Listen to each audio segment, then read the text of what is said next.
नमस्कार दोस्तों, इस वीडियो में आप हाफ ईयरली एग्ज़ाम 2023-24 हिंदी कक्षा 11वीं का पेपर देख रहे हैं, जो कि 80 अंक और 3 घंटे का होता है।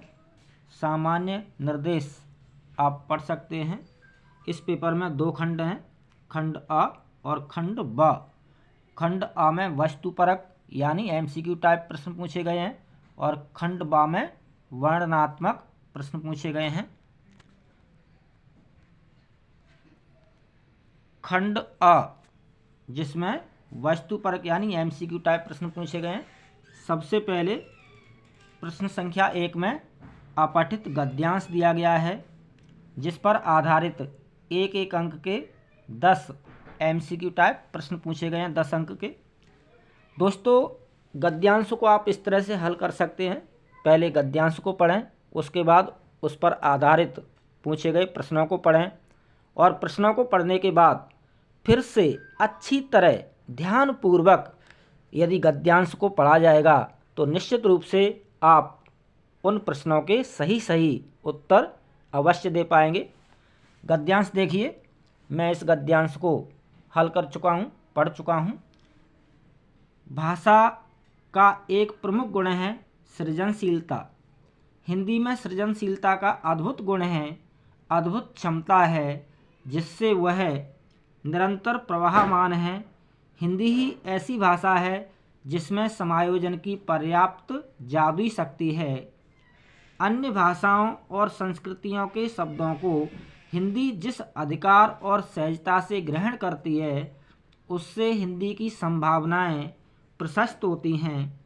हिंदी के लचीलेपन ने अनेक भाषाओं के शब्दों को ही नहीं, उनके सांस्कृतिक तेवरों को भी अपने में समेट लिया है। यही कारण है कि हिंदी सामाजिक संस्कृति तथा विविध भाषा भाषियों और धर्मावलंबियों की प्रमुख पहचान बन गई है।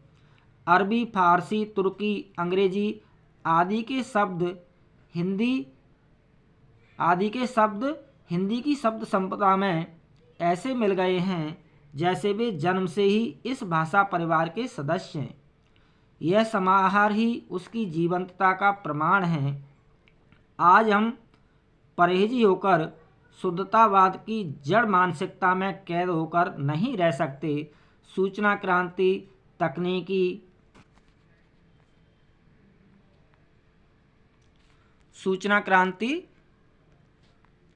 तकनीकी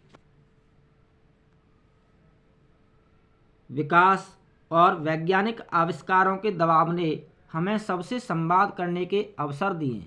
विश्वग्राम की संकल्पना से हिंदी को निरंतर चलना होगा। इसके लिए आवश्यक है आधुनिक प्रयोजनों के अनुरूप विकास और भाषा एवं लिपि से संबंधित यांत्रिक साधनों का विकास।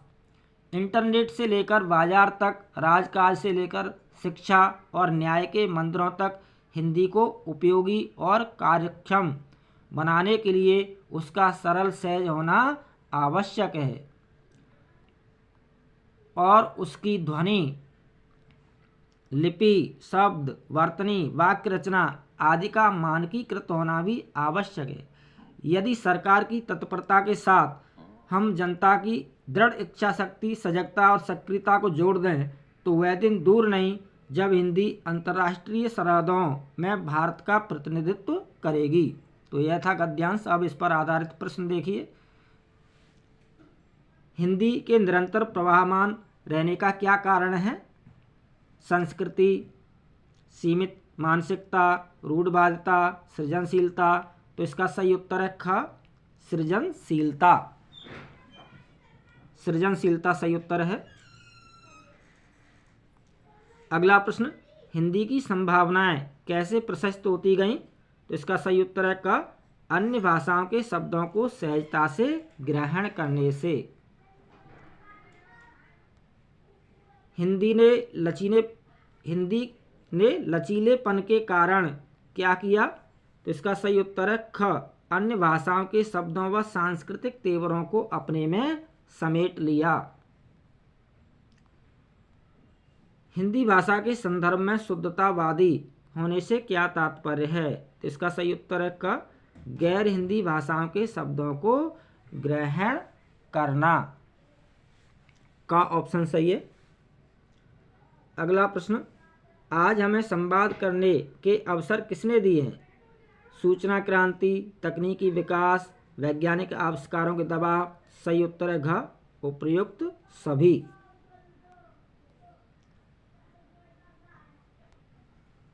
आधुनिक प्रयोजनों के अनुरूप विकास और भाषा एवं लिपि से संबंधित यांत्रिक साधनों का विकास करने से क्या होगा? तो इसका सही उत्तर है का, विश्वग्राम की संकल्पना साकार हो जाएगी। अगला प्रश्न, हिंदी अंतर्राष्ट्रीय सीमाओं में भारत का प्रतिनिधित्व कब करेगी? तो इसका सही उत्तर है ग, जब सरकार की तत्परता के साथ जनता की दृढ़ इच्छा शक्ति को हिंदी से जोड़ देंगे। अगला प्रश्न, जिसमें कथन दिए गए हैं। पहला कथन है, हिंदी भाषा एवं लिपि से संबंधित साधनों का विकास आधुनिक युग की आवश्यकताओं के अनुरूप होना चाहिए। दूसरा, केवल सरकार की तत्परता व सजगता ही हिंदी भाषा को अंतर्राष्ट्रीय महत्व प्रदान करवा सकती है। तीसरा, सभी क्षेत्रों में हिंदी की उपयोगिता तथा महत्व स्थापित करने हेतु हिंदी भाषा का सरल व सहज होना आवश्यक है। अब है, इन कथनों में से कौन सा या कौन से कथन सही हैं? तो इसका सही उत्तर है घ, पहला और तीसरा कथन सही है। अगला प्रश्न, जिसमें कारण और कथन दिए गए हैं, उसमें बताना है। कथन देखिए, हिंदी भाषा विविध भाषा बोलने वाले व्यक्तियों तथा विविध धर्मावलंबियों की प्रमुख पहचान बन गई है। कारण है, हिंदी भाषा में सृजनशीलता तथा समायोजनशीलता का अद्भुत गुण है। तो इसका सही उत्तर है क, कारण कथन तथा कारण दोनों सही है तथा कारण कथन की सही व्याख्या है, का ऑप्शन सही है। अगला प्रश्न, प्रस्तुत गद्यांश किस विषय वस्तु पर आधारित है? तो सही उत्तर है ग, हिंदी भाषा और तकनीकी युग पर आधारित है। अगला दूसरा प्रश्न, जिसमें एक अपठित पद्यांश दिया गया है, जिस पर आधारित एक एक अंक के 5 MCQ टाइप प्रश्न पूछे गए हैं। 5 अंक के पद्यांश देखिए, बहुत ही सुंदर पद्यांश है। सच है विपत्ति जब आती है, कायर को ही दहलाती है। सूरमा नहीं विचलित होते, क्षण एक नहीं धीरज खोते। विघ्नों को गले लगाते हैं, कांटों में राह बनाते हैं। मुँह से न कभी उपतक कहते, संकट का चरण न गहते हैं। जो आ पड़ता सब सहते हैं, सूलों का मूल नसाते हैं। बड़ खुद विपत्ति पर छाते हैं, है कौन विघ्न ऐसा जग में। टिक सके आदमी के मग में, खम ठोक ठेलता है जब नर। पर्वत के जाते पांव उखड़, मानव जब जोर लगाता है, पत्थर पानी बन जाता है। गुण बड़े एक से एक प्रखर, हैं छिपे मानवों के भीतर। मेहंदी में जैसे लाली हो, वर्त का बीच उजियाली हो। बत्ती जो नहीं जलाता है, रोशनी नहीं वह पाता है। बहुत ही सुंदर पद्यांश। अब इस पर आधारित प्रश्न देखिए। उपर्युक्त काव्यांश की मूल रचना किस भाव पर की गई है? तो सही उत्तर है क, मानव की वीरता पर। विपत्ति आने पर वीर पुरुष विचलित क्यों नहीं होते? तो सही उत्तर है ख, वह अपना धैर्य नहीं खोते।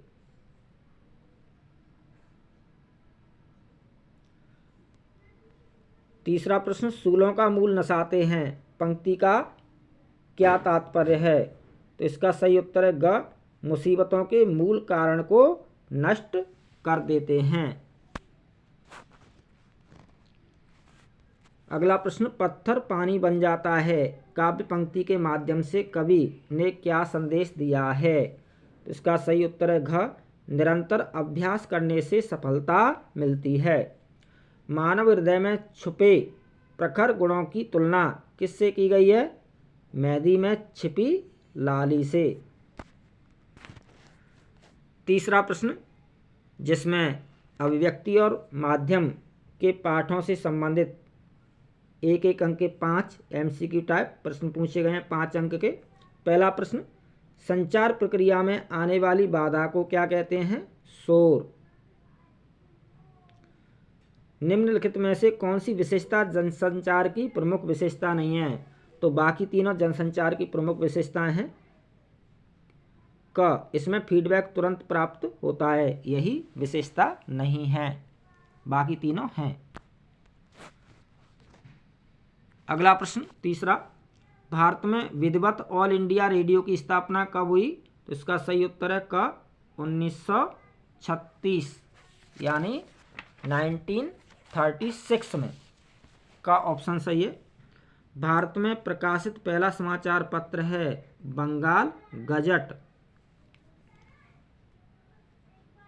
अगला प्रश्न सुमेलित से संबंधित है, मैचिंग से। तो पीत पत्रकारिता, सनसनीखेज पत्रकारिता, विशेषीकृत पत्रकारिता, विशेष क्षेत्र का ज्ञान, और एडवोकेसी पत्रकारिता, पक्षधर पत्रकारिता। और इससे संबंधित जो ऑप्शन सही होगा वह है आपका ग ऑप्शन सही है। अगला प्रश्न जिसमें पठित पद्यांश दिया गया है, जिस पर आधारित एक एक अंक के 5 MCQ टाइप प्रश्न पूछे गए हैं। कबीर का पद है, हम तो एक एक कर जाना, दोई कहें तिन्हीं को दो जग, जिन नाहिन पहचाना। एक पवन, हम तो एक एक कर जाना, दोई कहें तिन्हीं को दो जग, जिन नाहिन पहचाना। एक पवन एक ही पानी, एक ज्योत समाना, एक खाक गड़े सब भांडे, एक कुंवरा साना। जैसे बाड़ी काष्ट ही काटे, अगन न काटे कोई, सब घट अंतर तू ही व्यापक, धरे स्वरूप है सोई।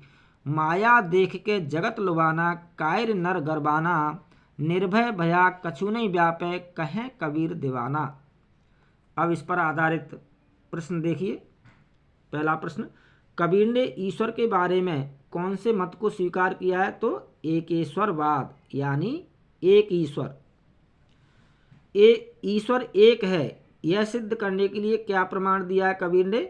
तो संसार में एक जैसी हवाएं है, एक जैसा पानी, एक ही प्रकाश है। सही उत्तर है घ, उपर्युक्त सभी। एक है खाक गड़े सब भांडे, एक है कुंवरा साना। इस पंक्ति में कुंवरा किसका प्रतीक है? परमात्मा का। अगला प्रश्न, कबीर के अनुसार मनुष्य को कब कोई भय नहीं सताता? जब मनुष्य ईश्वर भक्ति करने लगे, ईश्वर का स्मरण करने लगे। अगला प्रश्न पांचवा, जिसमें कथन और कारण दिया गया है। कथन है, इस संसार में सब कुछ परमात्मामय है, कारण संसार और परमात्मा का भेद व्यर्थ है, यानी दोनों में कोई भेद नहीं। तो सही उत्तर है क, कथन तथा कारण दोनों सही हैं तथा कारण कथन की सही व्याख्या है। पांचवा प्रश्न, जिसमें पठित गद्यांश दिया गया है, जिस पर आधारित एक एक अंक के 5 MCQ टाइप प्रश्न पूछे गए हैं, 5 अंक के। गद्यांश विदाई संभाषण पाठ से लिया गया है।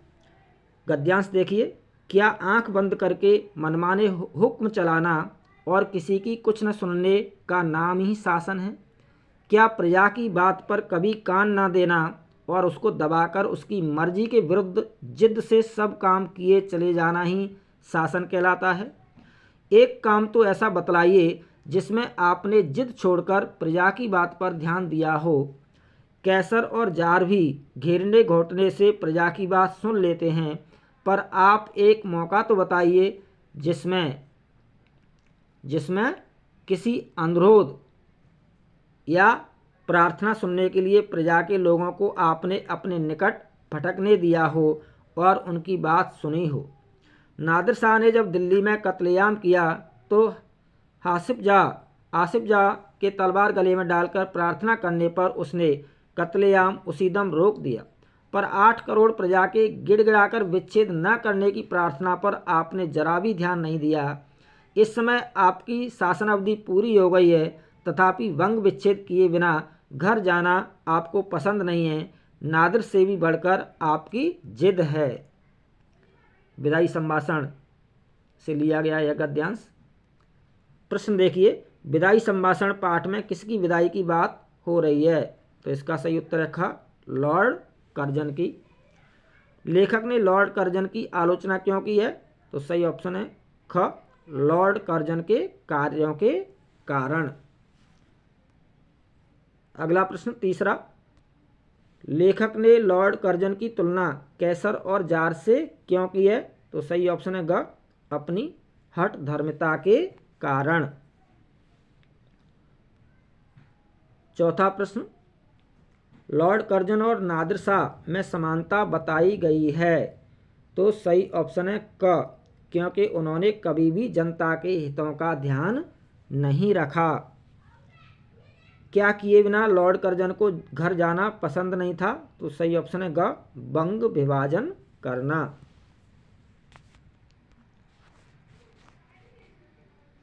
छठा प्रश्न, जिसमें वितान के संबंधित पाठों पर आधारित एमसीक्यू टाइप प्रश्न है। एक अंक के 10 प्रश्न, 10 अंक के। पहला प्रश्न, लता के गायन की विशेषता है। तो इसका सही ऑप्शन है क, और यदि खा कोई भी इसमें काउंट किया जा सकता है तो तब आपका सही ऑप्शन होगा घ, यानी इसमें क और घ दोनों ही ऑप्शन सही माने जाएंगे। दूसरा प्रश्न, श्रोताओं को आनंदित करने के लिए संगीत में किस किस का संगम आवश्यक है? इसका सही ऑप्शन है ग, स्वर लय एवं गानपन का। कृषि संबंधी गीतों को किस प्रकार की धुनों के अंतर्गत रखा जा सकता है? इसका सही ऑप्शन है क, लोक संगीत धुन। अगला प्रश्न, गाने का ऐसा अंदाज जो एक श्रोता को भाव विभोर कर दे उसे क्या कहा जाता है? गानपन, गानपन। कुमार गंधर्व ने लता के गायन को चमत्कार की संज्ञा क्यों दी है? तो सही ऑप्शन है ख, लोकप्रियता के अचल शिखर को छूने के कारण।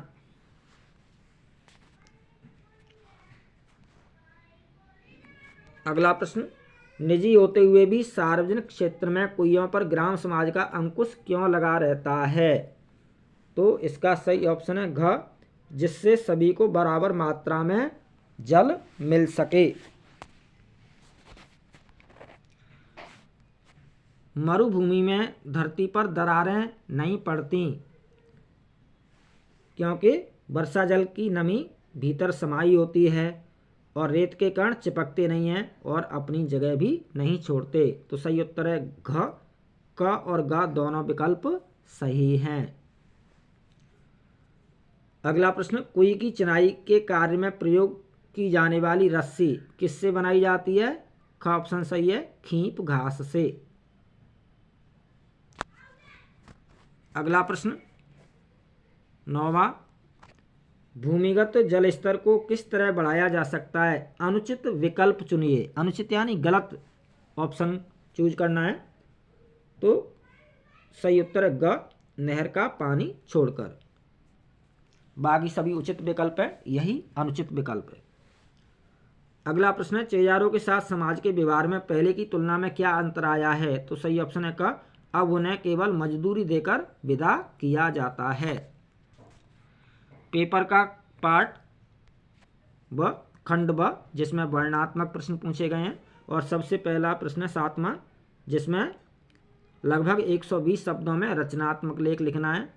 4 ऑप्शन दिए गए हैं, 4 में से किसी एक विषय पर। रचनात्मक लेख किस तरह से लिखना चाहिए? चैनल पर आप दीवार घड़ी वाला रचनात्मक लेख से संबंधित वीडियो देख सकते हैं। एक और है रचनात्मक लेख से संबंधित वीडियो, जिसमें जल ही जीवन है विषय पर रचनात्मक लेख का एक नमूना दिया गया है। तो आप चैनल पर वीडियो देख सकते हैं किस तरह से रचनात्मक लेख लिखना चाहिए ताकि पूरे में से पूरे अंक मिल सकें। ये 6 अंक का आया है। अगला 8वां प्रश्न जिसमें पत्र लेखन से संबंधित है, संपादक को पत्र और अथवा में कृषि योग्य भूमि पर अनधिकृत कॉलोनियां बसाई जा रही हैं, इस ओर ध्यान आकर्षित करते हुए अपने नगर के जिलाधीश यानी कलेक्टर को पत्र लिखिए। 5 अंक का। पत्र किस तरह से लिखना चाहिए, संपादक को पत्र और बाकी पत्र का नमूना भी आप चैनल पर देख सकते हैं किस तरह से पत्र लिखना चाहिए। 5 अंक का है। 9वां प्रश्न जिसमें 3 में से कोई भी 2 प्रश्न करने हैं, लगभग 40 शब्दों में उत्तर देना है, 2-2 अंक के हैं। स्पष्ट कीजिए कि डायरी लेखन अपने अंतरंग के साथ साक्षात्कार है। तो इस प्रश्न का उत्तर आप इस तरह से लिख सकते हैं, जिन बातों को किसी अन्य के सम्मुख नहीं कहा जा सकता उन्हें डायरी में लिख करके स्वयं को सुनाना तथा स्वयं को बेहतर तरीके से समझना। दूसरा पॉइंट, अपनी अच्छाइयों और बुराइयों का ज्ञान, स्वयं को भलीभांति समझना तथा दुर्बलताओं को दूर करने का प्रयास, अपने अंदर अनजाने में इकट्ठे होते भार से मुक्ति। कोई भी 2 उचित बिंदु लिखे जा सकते हैं। दूसरा प्रश्न, डायरी लेखन करते समय किन बातों का ध्यान रखना आवश्यक है, 2 महत्वपूर्ण बातों का उल्लेख कीजिए। तो इस तरह से इस प्रश्न का उत्तर लिख सकते हैं, कोई भी 2 बिंदु। डायरी हमेशा किसी नोटबुक या पिछले साल की डायरी में लिखी जानी चाहिए। पुरानी डायरी में पहले से पड़ी दिनांक यानी तिथियों की जगह अपने हाथ से तिथि लिखें। डायरी लिखते समय सुनिश्चित करें कि आप स्वयं से क्या कहना चाहते हैं। स्वयं को बाह्य दबावों से मुक्त रखें। डायरी अत्यंत निजी वस्तु है, इसे सदा यह मानकर लिखना चाहिए कि पाठक यानी पढ़ने वाले भी आप हैं और लिखने वाले भी आप ही हैं। तो इनमें से कोई भी इस तरह से 2 बिंदु लिखे जा सकते हैं। अगला प्रश्न, रंगमंचीय नाटक एवं फिल्म की पटकथा में क्या अंतर होता है, 2 प्रमुख बिंदुओं का उल्लेख कीजिए। इस प्रश्न का उत्तर आप इस तरह से लिख सकते हैं, कोई भी 2 बिंदु। नाटक के दृश्य बहुत लंबे जबकि फिल्म के दृश्य छोटे छोटे होते हैं। नाटक में घटना स्थल प्राय सीमित होता है जबकि फिल्म में इसकी कोई सीमा नहीं होती। हर दृश्य किसी नए स्थान पर घटित हो सकता है फिल्म में। नाटक एक सजीव कला माध्यम है जिसमें अभिनेता अपने ही जैसे जीवंत दर्शकों के समक्ष अभिनय करते हैं, कला का प्रदर्शन करते हैं, किंतु सिनेमा में यह सब पूर्व रिकॉर्डेड होता है। नाटक का पूरा कार्य व्यापार एक निश्चित अवधि के दौरान एक ही मंच पर घटित होता है, अतः दृश्यों व चरित्रों की यानी करैक्टर की संख्या सीमित रखी जाती है, जबकि फिल्म की शूटिंग अलग अलग लोकेशनों पर होती है। नाटक की कथा का विकास एक रेखी होता है जो एक ही दिशा में आगे बढ़ता है, जबकि सिनेमा में कथा का विकास कई प्रकार से हो सकता है। कोई भी 2 बिंदु लिखे जा सकते हैं। अगला प्रश्न 10वां, किसी एक प्रश्न का उत्तर लगभग 40 शब्दों में देना है जो कि 2 अंक का है। पहला है, स्वव्रत में किन किन बातों का समावेश होना चाहिए। तो स्वव्रत में व्यक्तिगत परिचय, पता, संपर्क सूत्र, ईमेल इत्यादि के साथ साथ शैक्षणिक योग्यताओं एवं व्यावसायिक योग्यताओं का उल्लेख करना चाहिए या होना चाहिए और विशेष उपलब्धियों एवं अभिरुचियों का उल्लेख करना आवश्यक होता है। तो इस तरह से लिखा जा सकता है इस प्रश्न का उत्तर। अगला, शब्दकोश से आप क्या समझते हैं। तो इस प्रश्न का उत्तर आप इस तरह से लिख सकते हैं, शब्दकोश शब्द 2 शब्दों से मिलकर बना है, शब्द और कोश, जिसका अर्थ होता है शब्दों का खजाना। शब्दकोश एक ऐसा ग्रंथ है जिसमें शब्दों के अर्थ एवं व्याकरण सहित दिए हुए होते हैं शब्दकोश में। यानी शब्दकोश में शब्दों का अर्थ, वो संज्ञा है, विशेषण है, क्रिया है, क्या, इस तरह से व्याकरण, स्त्रीलिंग, पुल्लिंग, एकवचन, बहुवचन, इस तरह से शब्दों के अर्थ के साथ साथ शब्दों का व्याकरण भी दिया जाता है। और शब्दकोश में शब्द द्विभाषी हो सकते हैं, यानी हिंदी अंग्रेजी, अंग्रेजी हिंदी, हिंदी संस्कृत, और एक ही भाषा के शब्द हो सकते हैं। अगला प्रश्न 11वां, जिसमें 3 प्रश्न हैं, जिनमें से कि नहीं 2 प्रश्नों के उत्तर लगभग 60 शब्दों में देना है। 3-3 अंक के 2 प्रश्न 6 अंक के। दधिमथि घृत काढ़लियो डार दई छोई के उदाहरण द्वारा मीरा क्या समझाना चाहती है? तो इस प्रश्न का उत्तर आप इस तरह से लिख सकते हैं, जिस प्रकार दही को मथकर घी ग्रहण कर लिया जाता है और छाछ को फेंक दिया जाता है, उसी तरह मीराबाई ने समाज के अंधविश्वास, मान्यताओं, रीति रिवाजों एवं मोह माया को छोड़कर कृष्ण भक्ति रूपी घी को अपना लिया है। ईश्वर भक्ति ही सार तत्व है, कृष्ण भक्ति ही ग्राह्य है। अगला प्रश्न, घर की याद कविता में पानी के रात भर गिरने और प्राणभर गिरने से परस्पर क्या संबंध है? इस प्रश्न का उत्तर आप इस तरह से लिख सकते हैं, घर से दूर जेल में होने के कारण कवि पीड़ित है, परेशान है। वर्षा ऋतु में जैसे जैसे पानी गिर रहा है, वर्षा हो रही है, वैसे वैसे कवि के हृदय में अपने परिवारीजनों की यादें उभरती जा रही हैं।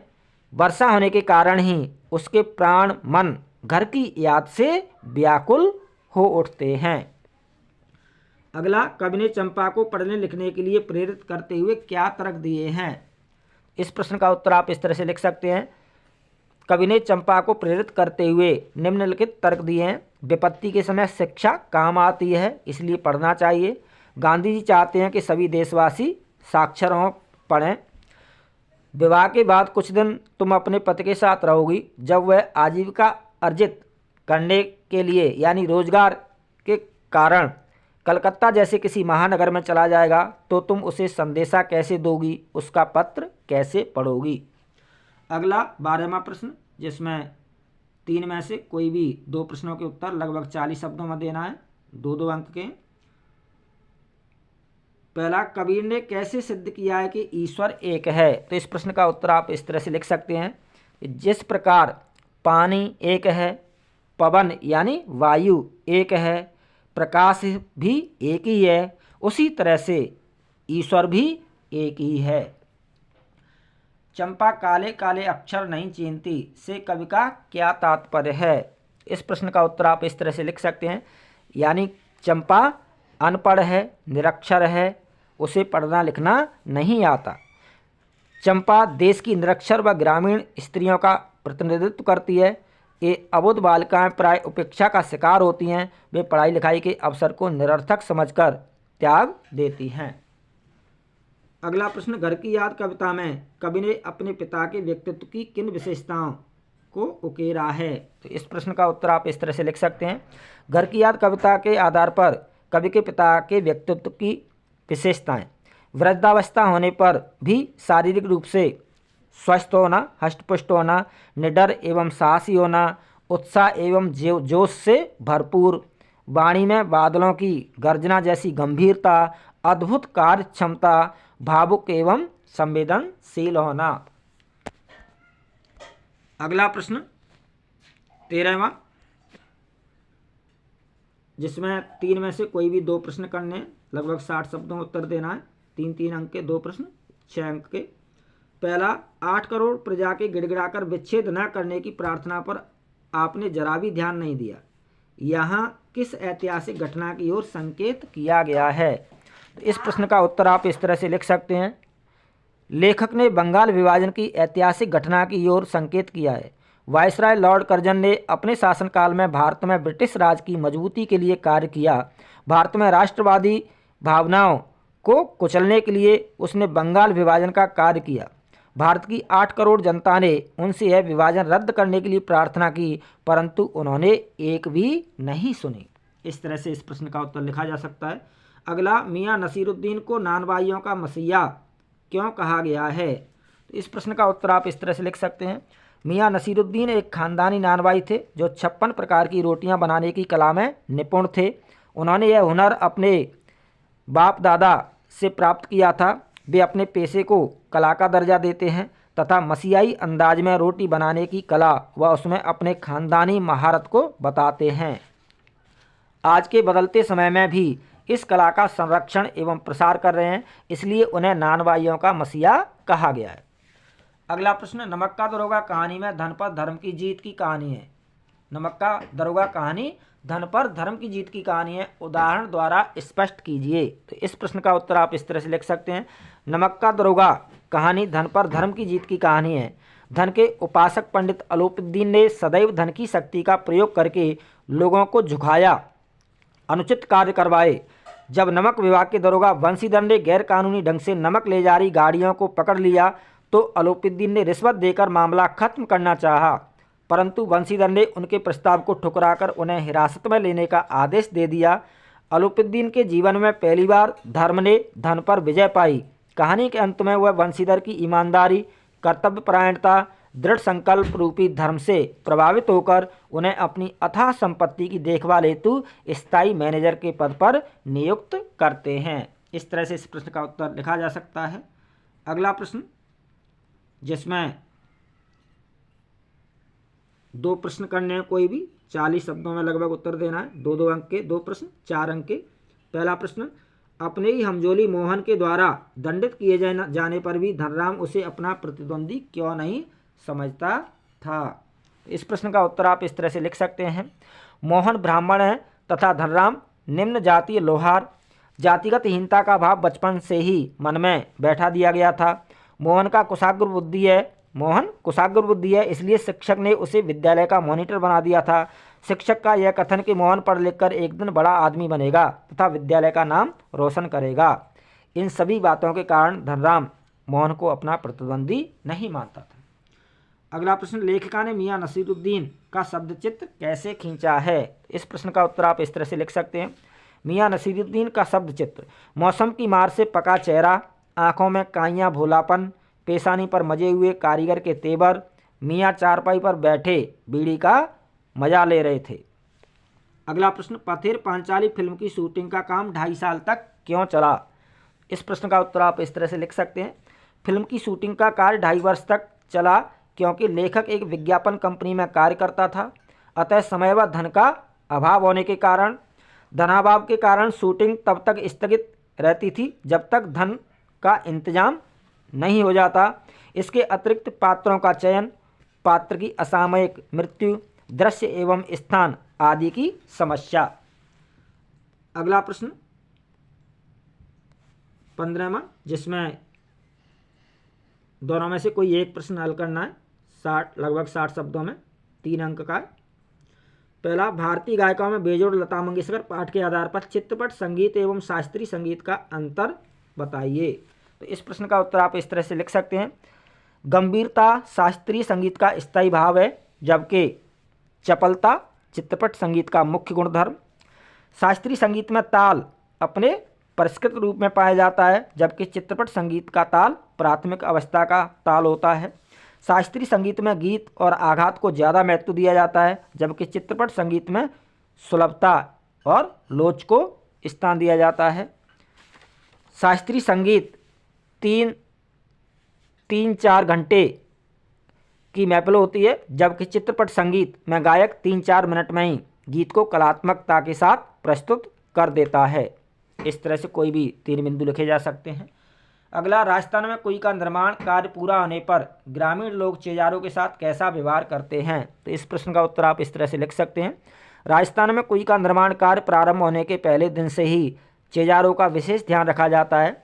कुई के सजल होने पर गांव में विशेष भोज का आयोजन किया जाता है। विदाई के समय चेजारों को उपहार दिए जाते हैं। चेजारों के साथ गांव का यह संबंध उसी दिन खत्म नहीं होता।